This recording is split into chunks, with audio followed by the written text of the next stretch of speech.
திண்டுக்கல் மாவட்டம் கொடை ரோட்டில் வாகன சோதனையின் போது காரில் கள்ள நோட்டு கும்பல் சிக்கியது.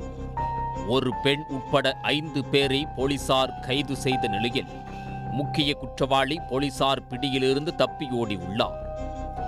திண்டுக்கல் மாவட்டம் கொடை ரோடு அருகே திண்டுக்கல் மதுரை தேசிய நெடுஞ்சாலைகள் நாகைய கவுண்டன்பட்டி பிரிவு என்ற இடத்தில் ஆம்னி வேன் ஒன்று தனியாக நின்று கொண்டிருந்தது. அதன் மீது சந்தேகம் அடைந்த அம்மையநாயக்கனூர் ரோந்து போலீசார் வேனில் இருந்தவர்களிடம் விசாரணை மேற்கொண்டனர். அப்போது அவர்கள் முன்னுக்கு பின் முரணாக தகவல்களை தெரிவிக்கவே சந்தேகம் அடைந்த போலீசார் வேனை சோதனையிட்டனர். அப்போது வேனில் கலர் ஜெராக்ஸ் மிஷின் மற்றும் கள்ள நோட்டுகள் இருப்பது கண்டுபிடிக்கப்பட்டுள்ளது. வேனில் பயணம் செய்த பெண் உட்பட 5 பேரிடம் விசாரணை மேற்கொண்ட போது அவர்கள் திண்டுக்கல், மதுரை, கரூர், விருதுநகர் மாவட்டங்களில் கள்ள நோட்டுகளை அச்சடித்து புழக்கத்தில் விடும் கும்பல் என தெரிய வந்தது. இதனைத் தொடர்ந்து வேனில் இருந்த கலர் ஜெராக்ஸ் மிஷின் மற்றும் கள்ள நோட்டு அடிப்பதற்கு பயன்படுத்தப்படும் பேப்பர் கட்டுகள் ஆகியவற்றை பறிமுதல் செய்த போலீசார் வேனில் வைத்திருந்த 26,000 100 ரூபாய் கள்ள நோட்டுகளை பறிமுதல் செய்தனர்.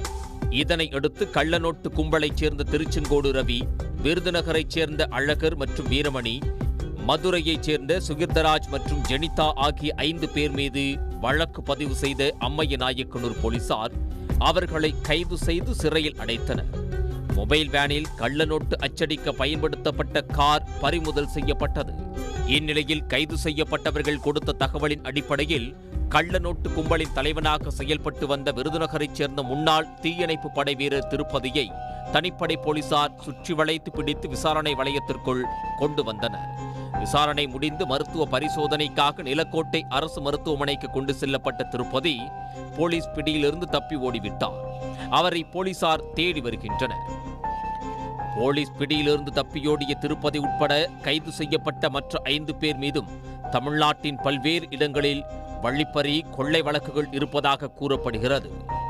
தற்போது கள்ள நோட்டு அச்சடித்து புழக்கத்தில் விடும் இந்த கும்பலி நெட்வொர்க்கை கண்காணிக்கும் பணியில் போலீசார் ஈடுபட்டுள்ளனர். உடனுக்குடன் செய்திகளை தெரிந்து கொள்ள சன் நியூஸ் பெல் ஐகானை கிளிக் பண்ணுங்க.